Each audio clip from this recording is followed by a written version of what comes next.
So Krishna started this Karma Yoga chapter in responding to Arjuna's question, stating there are two yogas, Jnana Yoga, where people um, go to secluded places and give up this material entanglement. And the other thing is Karma Yoga, where people work without attachment. And Krishna highlighted that nobody can sit quietly. Everybody has to do some work. And he was also mentioning that one should work without any attachment. And he also talked about even if somebody has an attachment, they should offer, you know, some results to the demigods. He initially said, offer it to me. But if the person is not ready to offer it to Krishna, he said, okay, at least bow your head to the devatas who are part of the universal government. They take care of the universal affairs. So you have to bow down to them. You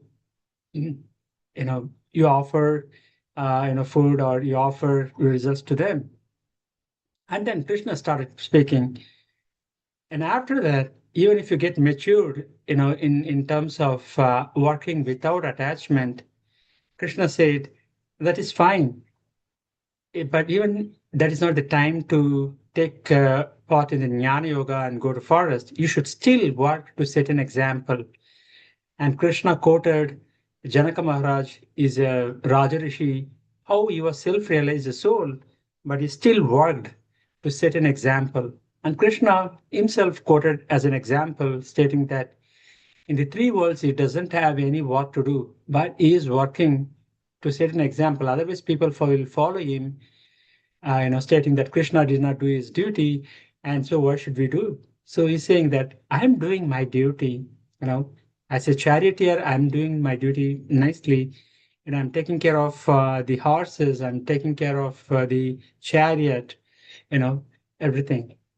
And also, he pointed out, if I don't follow my duty, the whole world will be ruined without examples. So he's saying, okay, Arjuna, now understand you should set an example, for your people, for your Kshatriya class.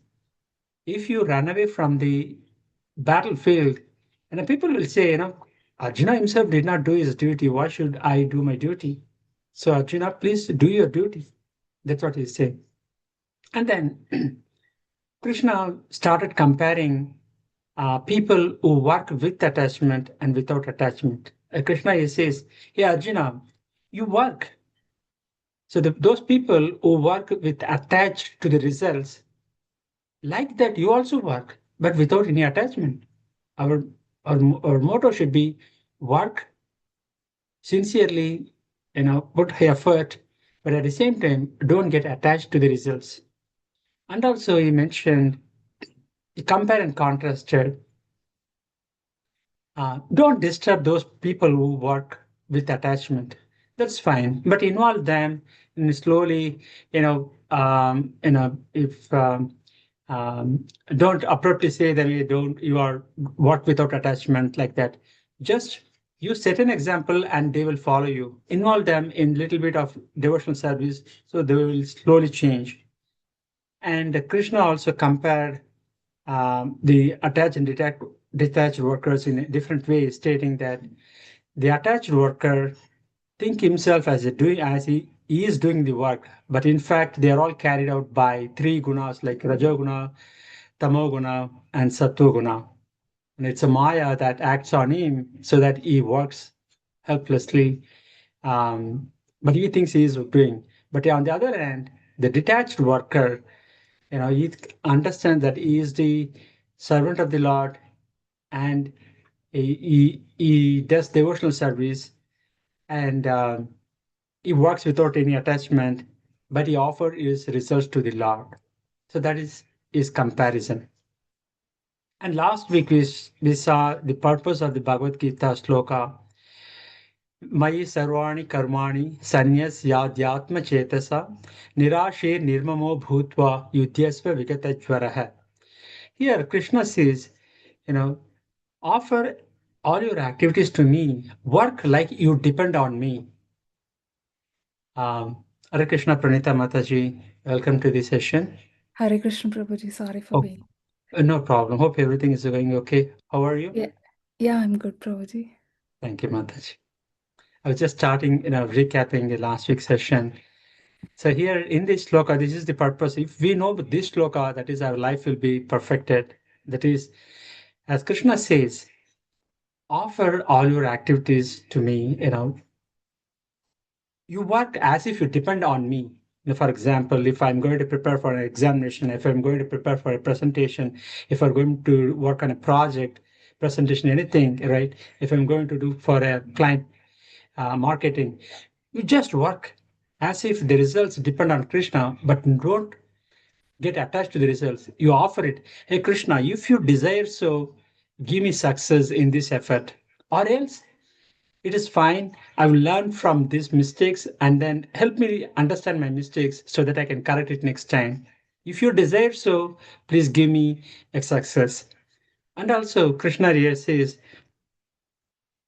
you know, uh, any no selfish desire. I want to be successful. I want this money. I want to more profit. We work, with full effort, without any selfish desire, and no false sense of proprietorship. That is, Krishna gives everything. Whatever we use, we do not manufacture, we do not create. Probably we use all these raw materials to manufacture something, but everything is already available for us to use.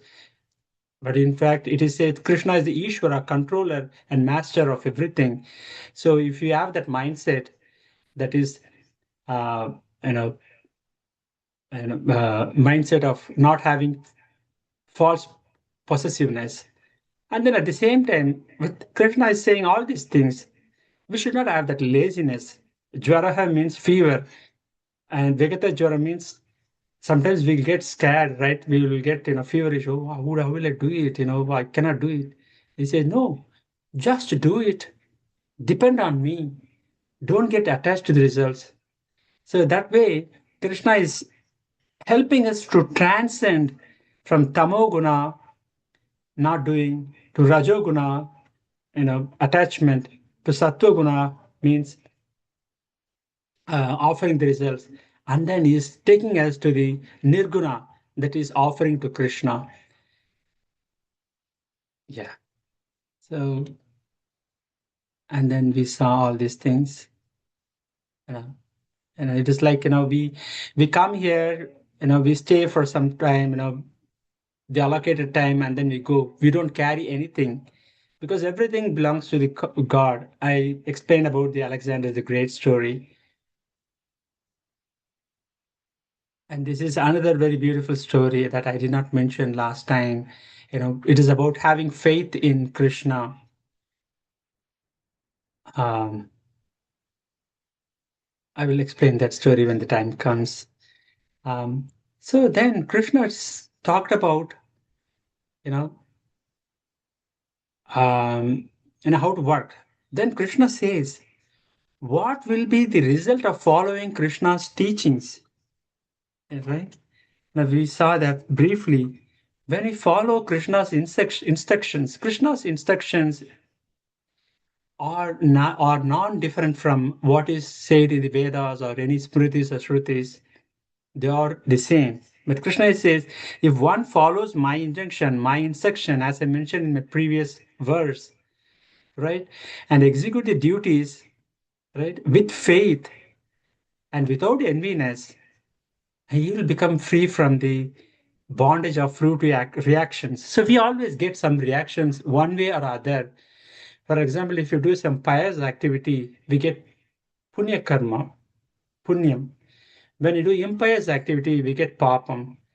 So to expand both punya and papa, we have to take birth again and again. But if we do anything with Krishna in mind, with Krishna consciousness, then we won't have any bondage. So as I used to mention, um, three. So there are three kinds of activities. I think I might have mentioned previously. Karma, Karma is doing ethical work, um, as mentioned in the prescribed, as mentioned in the scriptures. And the next one is vikarma. Vikarma means unethical work that will give us uh, papam. And the last one is other thing is akarma. Akarma means it won't give us any punya or papa. The karma, when you follow the scriptures, when you follow everything, will get pious. Here we will get impious, but here we won't get anything. So that is whatever we do in Krishna consciousness, whatever we do, keeping Krishna in our mind, that becomes sakarma. We won't have any bondage. That is a secret Krishna mentions. So that's what Krishna says here. One will not have any bondage. So here the faith is very important. The acharyas explain sometimes when we start doing the devotional service and we have the Krishna consciousness in our mind, right? Sometimes we may not be able to follow fully. At least Krishna says, just you have the faith, try to do it as much as possible. At some point in time, you will be perfecting it. But the thing is, we have to start somewhere. And then, okay, that's what Krishna says. Even if you make any mistakes in perfecting yourself based on on the shloka that Krishna mentioned previously, mistakes. Yeah, these are some of the things. Elephant path. Okay. Okay. This is we'll start from the new shlokas today. Um, does anyone want to repeat after me? I can try, Prabhuji. Thank you, Mataji. ये त्वे तदभ्यसूयन्तः सूयन्तो ये त्वे तदभ्यसूयन्तो नानुतिष्ठन्ति मे मतम् नानुतिष्ठन्ति मे मतम् सर्वज्ञानविमूढांस्तान् सर्वज्ञानविमूढांस्तान् विद्धि नष्टान चेतसः. विद्धि नष्टान् चेतसः. Okay. But those who out of envy and do not follow my teachings will be bereft of all knowledge, be fooled, fail in their endeavors for perfection. Okay, thank you, Mataji. By the way, you chanted this shloka very nicely. Thank you, Prabhuji.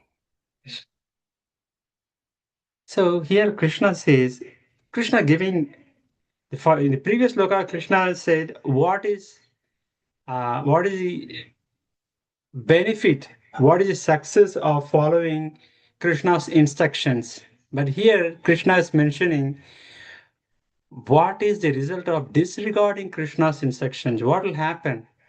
Here Krishna clearly mentions those who out of envy who do not follow my teachings will bereft of all knowledge. They be fooled and fail in their endeavors for perfection. Perfection means understanding our position as a servant of the Lord and understanding our duty, eternal duty is to serve the Lord, and understanding to become Krishna consciousness, and then utilizing this life. One second, please.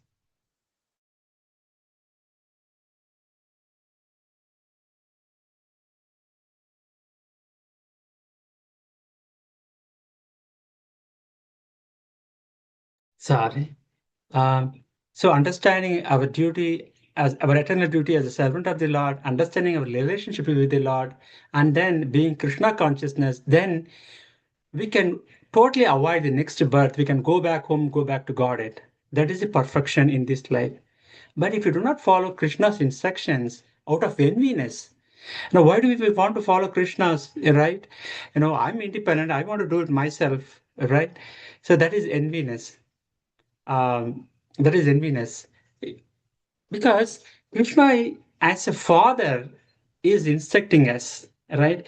is not trying to control us. He is trying to control us with care, right? For example, if a parent says, "Okay, hey kid, just hold my hand, right, when crossing the road, and don't go this place or that place," it is out of love and affection they say it. And Krishna has created this material world to correct us, and through acharyas, arvas, and through Bhagavad Gita, is instructing us, giving us all the tips and tricks and secrets, so that we can get out of this place and go back home, go back to Godhead.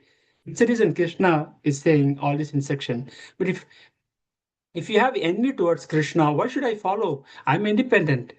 Then we'll get stuck up in this place. We'll stuck up in this samsara, birth and death cycle. So out of enviness is very important, this word, because it is said we were all once in the Vaikuntha. We were serving the Lord. And as per our Shastras, it is said, Vedas and Upanishad, we were serving the Lord there. But at one point in time, suddenly something came in our mind. Hey, why should Krishna, why should we serve Krishna? Why should we have become more independent? Why should I enjoy? Why should I be a master? So the Krishna said, okay, it's fine. I will set you a material world. You just go and explore being independent out of me and see if it works. If it doesn't work, you can always come back. I'm sorry that you have to go. Then he set up everything. And we came here, and Krishna has given us the free will and free, some little bit of independence. And then with that, right, um, because of the material contact, because of the material nature that, Rajo Guna, Tamo Guna, and Sattva Guna, you know, we undergo this distress and has happiness cycle by cycle. At one point in time, we'll get frustrated. Oh my gosh, this should be my last birth. After this, right, I want to go back home, go back to Godhead. I want to go back to Vaikuntha. Vaikuntha means why Kunta, no worry place of no worries, right? So that is how Krishna set up a Maya, so that to lure us away, to think that this is a real world, so that we get more and more get entangled and suffer. At one point in time, we will see, okay, no, I want to go back home, go back to Godhead, right? So this out of enviness is very important. And he says, those who do not follow my teachings will be bereft of all knowledge. See, that's the reason. Now you see the atheists, right? They will they will be bereft of all knowledge. Krishna says, if you think I'm God, if you think, if you worship me, if you have trust on me, if you have faith on me, I will give you all the knowledge that you know more of me, and you come to me, you will surrender to me. But if you are envy of me, and if you want to go away from me, I will give you the same knowledge so that you go away from me. You suffer as per your destiny. That's what Krishna says. They will fail in their endeavors for perfection. They will undergo the samsara. This is very important. And yeah, it is like, right, wherever, if you follow the state laws, there is no problem. But if you do not follow the state laws, you know will get fined, punished, right? Likewise, if you follow the state laws, we won't be punished, we won't get any fine. Likewise, Krishna is saying, if anybody is disregarding Krishna's injunctions, and instructions, they will suffer. That is what Krishna says here. Okay. So it's like, as there is a punishment for disobedience to the order of the Supreme Executive Head, similarly, there is a punishment for the disobedience of the order of the Lord. Because everything, we may be thinking that nobody is watching, in general, people think, right? But Krishna is in our heart, He is watching everything. And also all the devatas, right? We have Vayu, Varuna, Chandra, Surya, everybody is watching what we are doing. We cannot escape, right?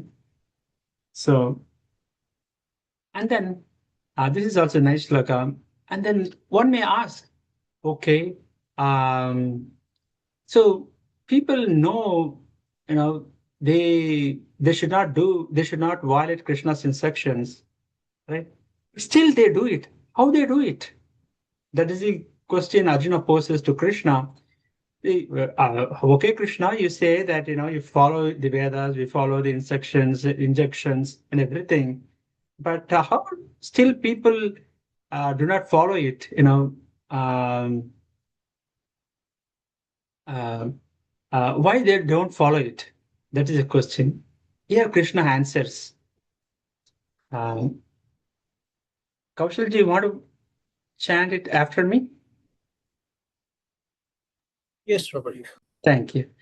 Sadrusham cheshtate swasyaha Sadrasam cheste sarvasaha prakritir jnanavanapi prakrite jnanavanapi prakritim yanti bhutani prakritim yanti bhutani bhutani nigraha kim karishyati. nigraha kim karishyate. Very nice. Even a man of knowledge act according to his own nature, for everyone follows the nature he has acquired from the three modes. What can represent accomplish? Okay, thank you, Prabhuji. So here Krishna answers.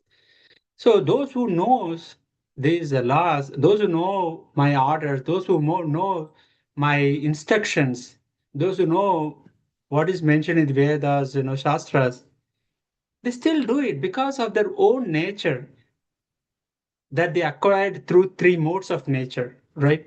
As I mentioned, we have Maya. Maya controls us through the modes of nature. So we have been taking birth millions and millions of times, and we have acquired a lot of our swabhava, our purva janma swabhava. We have accumulated it, and through which the Maya acts on us. And because of that, you know, because of the purva janma vasanas and being swabhava, we act in the mode of material nature. We have, sometimes we want this or we don't want this, based on our preference, and then we don't want to follow certain instructions. Though we know that uh, what is right and wrong, sometimes we don't follow it because of our subhava, which is due to the material nature, modes of material nature.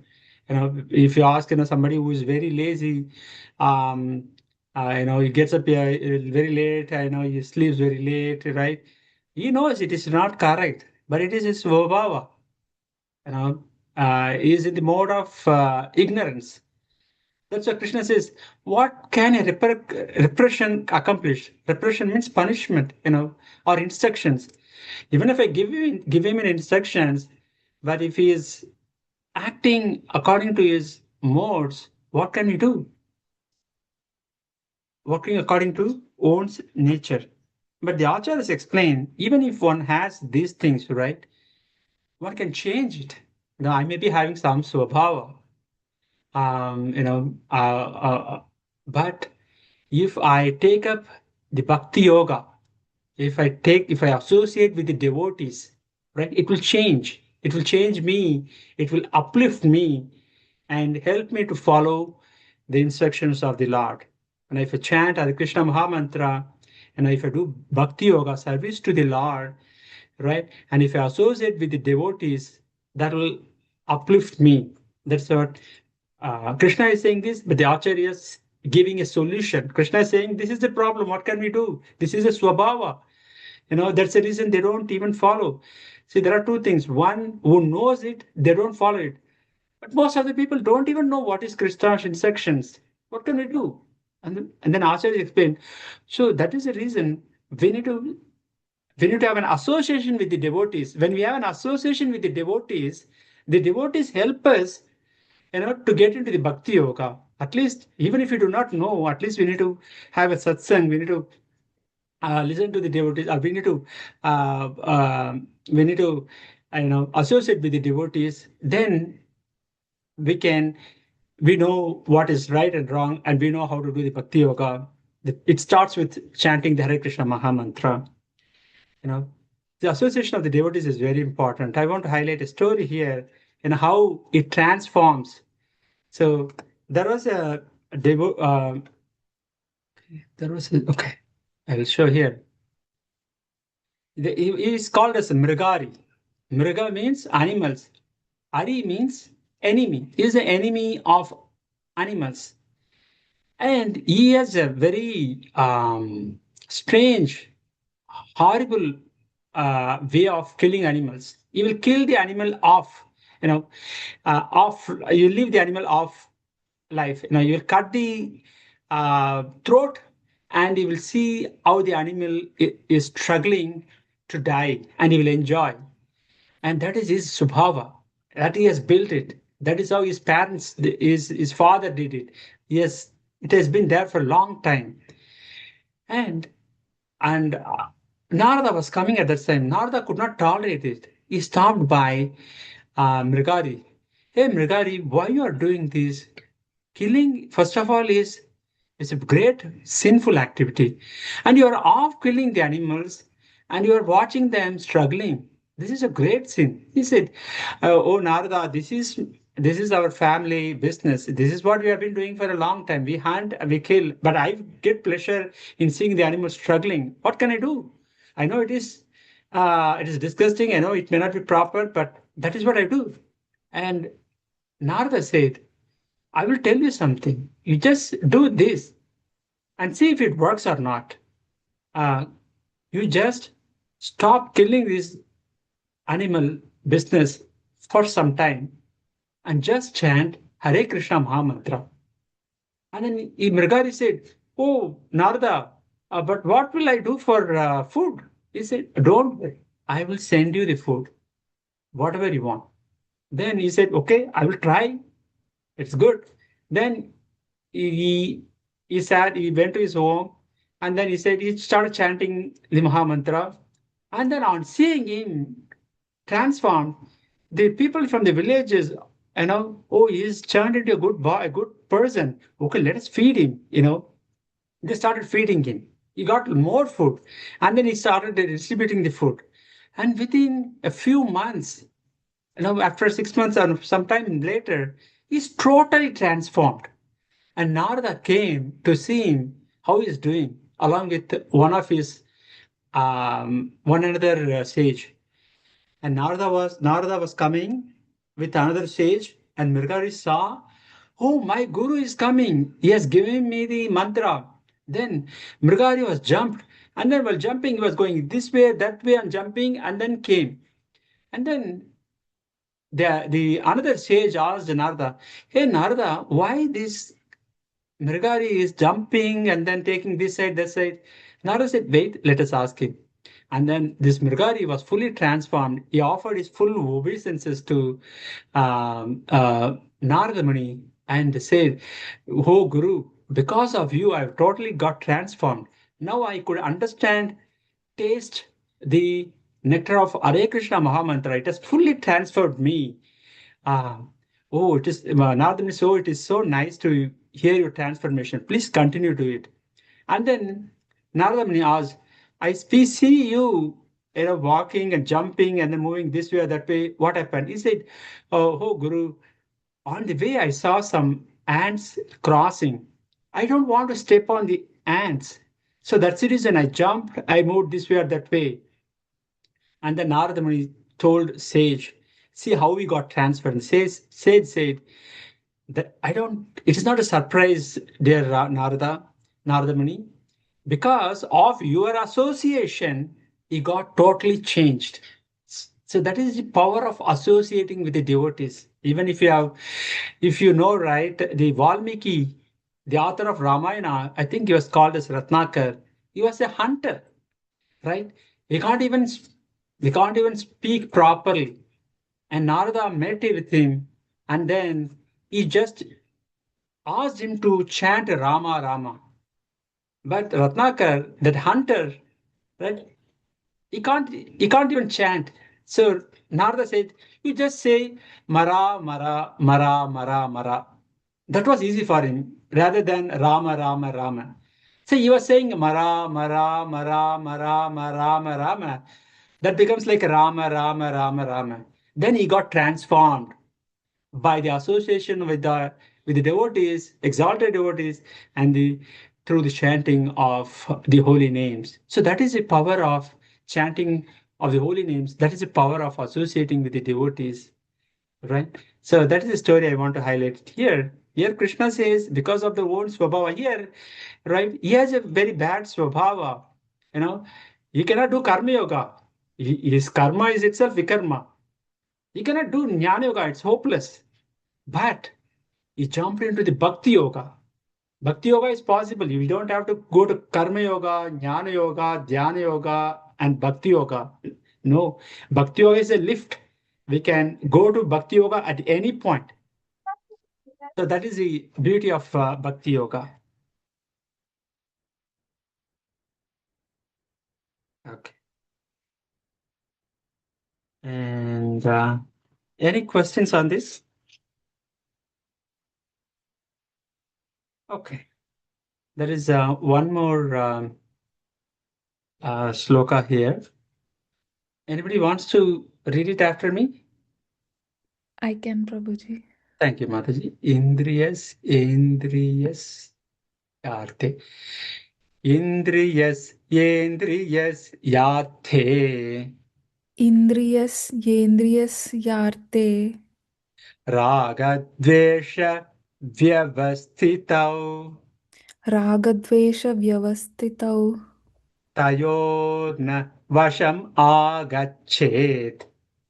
Tayona vasham agachet. Tau hyasya paripantinau. Tau hasya paripantinau. Thank you. Please go ahead. There are principles to regulate attachment and aversion pertaining to the senses and their objects. One should not come under the control of such attachment and aversion because they are stumbling blocks on the path of self realization. Thank you, Mataji. So everybody is acting, as Krishna mentioned, everybody is acting according to their own swabhava and the modes of nature, right? So people will have raga means attachment, dvesha means aversion. Some people, I know, may have an attachment to some sense objects, like for example, ice cream, and he may be having aversion to chili, right? And he may prohibit chili, everything. He may be having ice cream only, right? And sometimes he may be having attachment to video games. He may be having aversion to going out to places, going to somewhere, right?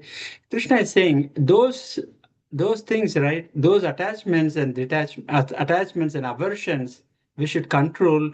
They're all related to the indriyas. They're all related to the sense and the sense objects.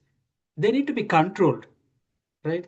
If you don't control, and if you're still under the one's subhava, we cannot make progress in the spiritual life. He's saying we should control all this raga and dvesha through regulations, through regulations, you know, um, through following the instruction, following the scriptures. Um, um, um, for example, if you want to have a family life, right, get married. Don't involve in the illicit relationship. Those type of regulations one should have that will help them to make progress in the spiritual life. Otherwise, they may not be able to make progress in the spiritual life. If one has too much attachment and too much aversion. So here, this is called as he is a Bharat Maharaj. Bharat Maharaj was a great devotee of Krishna. In his previous birth, in that birth, he was a king, and then he left the king and he uh, went to the forest, and he was in a meditative mode. He was being fully Krishna consciousness, everything, chanting, eating only prasadam, serving. But he saw a pregnant deer, and then he took compassion about it. And then when a lion was attacking the pregnant deer, the deer delivered a baby deer, and then that mother deer uh, was killed, and it got died. So he developed compassion towards the baby deer, and he started, taking care of it. Well, starting taking care of it too much, he forget his own business of devotional service. Every time when he eats the food, he will feed it to the deer.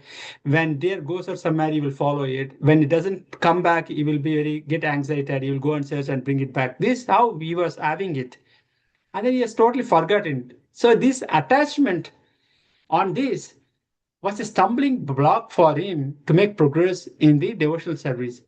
So what happened is see at the time when he was dying, he was remembering about the deer only. He was thinking what will happen to the deer, and then in that mood he left the world.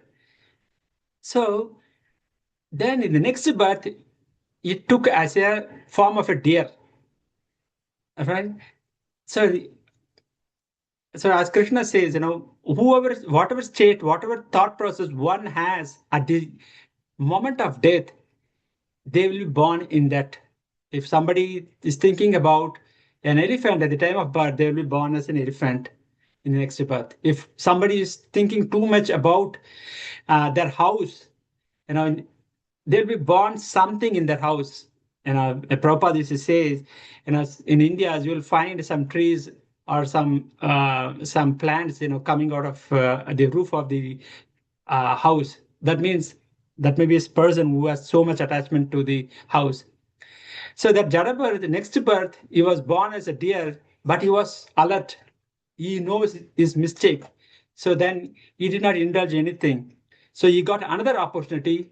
He was born again, called as Jada, and then he has perfected his life and then reached Vaikuntha. That is the story. That is one of the example of too much aversion, too much attachment. The same thing, too much aversion on something will also take our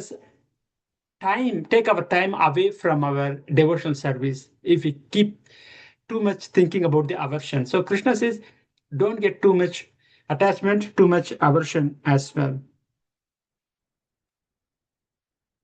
Yeah. Um, so that is what I want to highlight here. Uh, so raga means attachment, dvesha means aversion. So both are unfavorable. So unrestricted sense enjoyment is the cause of all material entanglement. How to get out of it? Follow the rules of scriptures. So Krishna is narrowing down to the root cause of Swabhava and everything. It's because of all the sense enjoyment. Uh, you know, it's a cause of material entanglement. And how do we come out of it? We should follow some rules and regulations. And the best thing is attachment to the loving service of Krishna. When we get attached to Krishna, Krishna will take care of everything. We don't need to do anything. We don't need to artificially detach from the sense enjoyment. Even in our Grihastha ashrama, as a family, if we get attached to Krishna, Krishna will protect us from all those distractions, too much attachment and aversion, everything. Krishna will take care of us. We will be in the account of Krishna. Attachment to Krishna, attachment to his devotees, paraphernalia, abode, etc. Okay. We will, this is also a good shloka. Okay. Anybody wants to read this?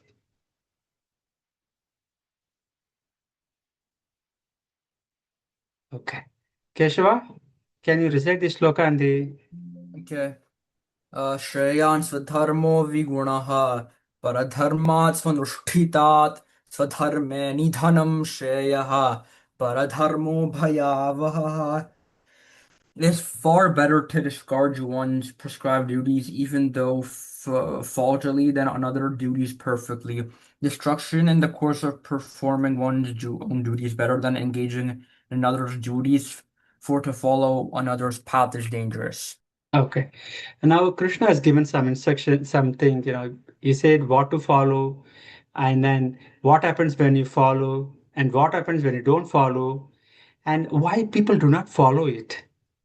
Um, why people do not follow it. And then Krishna here is saying, sometimes people do not follow it. He's continuing on how one works according to one's nature. Like here, Krishna is saying everybody has, there are two types of duties: materially prescribed duties and the spiritually prescribed duties. Spiritual duties. Materially prescribed duties are, based on our psychophysical conditions, based on our swabhava. Um, a Brahmana will do his Brahmana's work. Yeah, Patana, Yajana, Yajana, everything. And Kshatriya has to work as a warrior, and Vaishya as a business, and Kshudra as a labor. Everybody will have their work.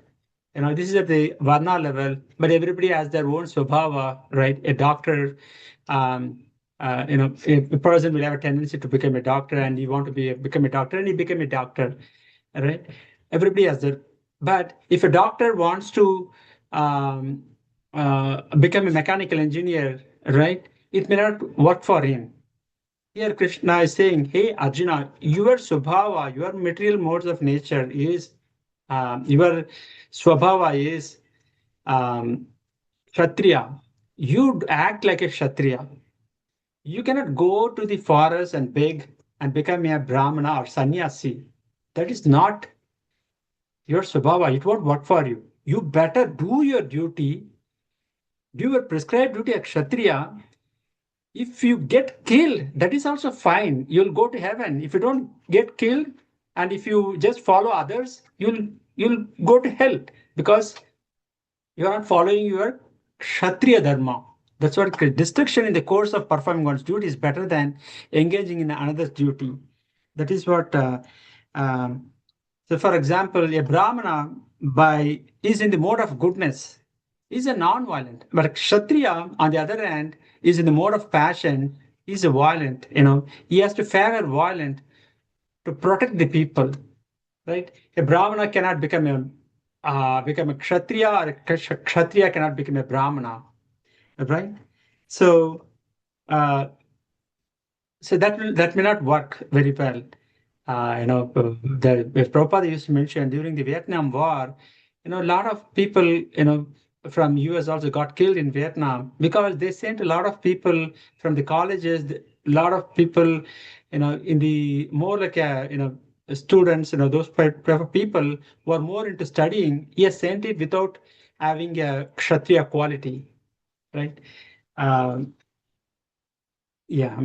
Um, so here, that's what here Krishna says. But as I mentioned, there is another duty called spiritual duty. Spiritual duty means we do whatever spiritual authority tells us. If you have a guru, if guru says, you know, you do this, you know, he can do.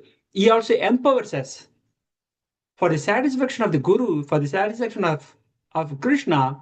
We can take any role. It doesn't matter because we will get the empowerment. Otherwise, in the material point of view, we have our own subhava. We have to follow it. And if it is a material, if it's a spiritual point of view, we get empowered through Krishna and the Guru. We can do, what the Krishna or Guru instruct us. For example, Prabhupada, was a sannyasi. He wants to print books and distribute the transcendental knowledge, spread the Krishna consciousness, spread chanting of Hare Krishna Maha Mantra as foretold by Chaitanya Mahaprabhu. He worked hard. He distributed books. He did not have a single dollar, single rupees in India, but he went to the different donors and then he collected money. He went to paper mart, got the paper, went to printing shop, got the books printed. He goes to the market. He goes to the institution, did marketing, everything. He did it. Though he was a sannyasi, he did everything like a businessman because he was instructed by his guru to distribute the books and to distribute the knowledge. So, in the spiritual duties, we can do anything based when you get instruction from the higher authority. That's more important in this, right? So the basic thing is we should understand even so that's why even for the kids we tell them if you want to become something, right? And nowadays there is no kshatriya,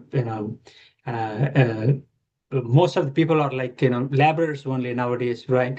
you know kalau Shudra Sambhavaha. In the Kali Yuga, all are laborers, you know. But one thing is, we need to act what we are inclined to do. Then, if you do it in that way, we'll become more successful even in material world. That's why we tell the kids, say, what you want to be, what you like, you do it. That is your subhava. That is dovetailed to your work. Then you'll become very successful, right? But in the spiritual side, one can do any activities like um, Vishwamitra was a kshatriya, right? But he became a brahmana.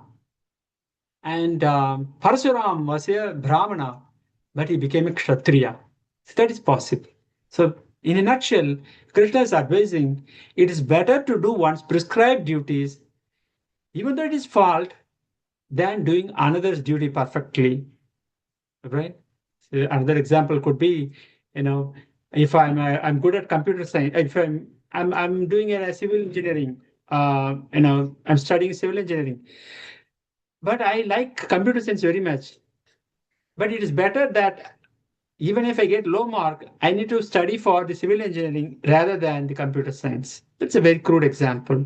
So if we do our prescribed duties, even though it is fault, it is good for us. That is what Krishna is saying. Okay, this small thing. These are small things like, as you know the story, right? Now whenever a master comes, he used to pat the dogs, and the dog will, make a friendly sound.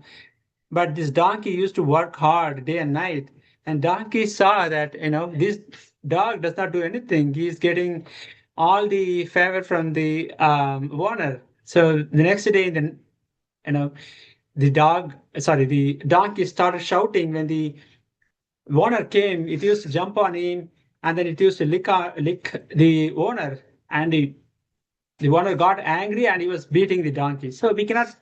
Everyone has their own talent. We should understand our swabhava. We should understand our inclination, and if we work on that, we'll become more successful than trying to imitate others. That is the point here. Krishna is saying.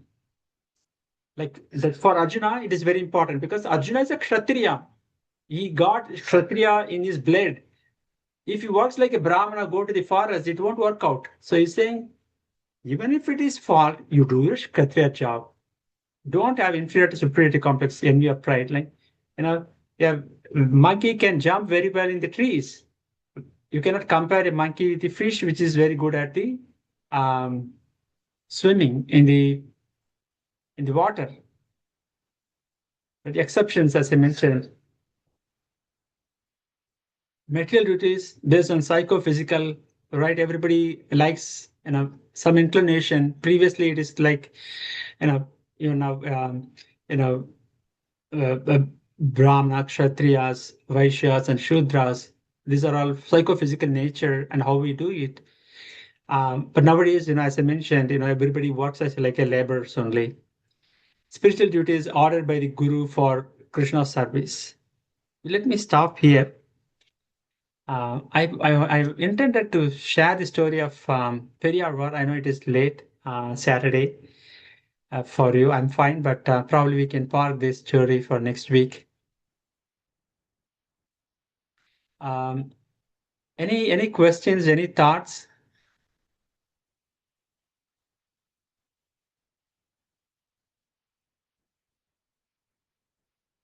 Kaushal or Pranita Mataji, is there any realization or any takeaway from this? Or do you want me to recap what we studied so far? As per me, it was interesting session, Prabhuji. doing doing the work that you are interested in or you are inclined towards in, that like it, this today's presentation actually affirmed these things. So thanks for sharing this. Oh, thank you, Mataji. This is Krishna's words. Yeah. Right, Krishna. See, that's the thing. In Bhagavad Gita, see, a lot of times people do not read Bhagavad Gita, but if you just read Bhagavad Gita, Krishna gives everything that we need. Bhagavad Gita is like a manual for life. Sometimes we cannot operate a machine, without studying the manual. But if you study the Bhagavad Gita, he addresses everything.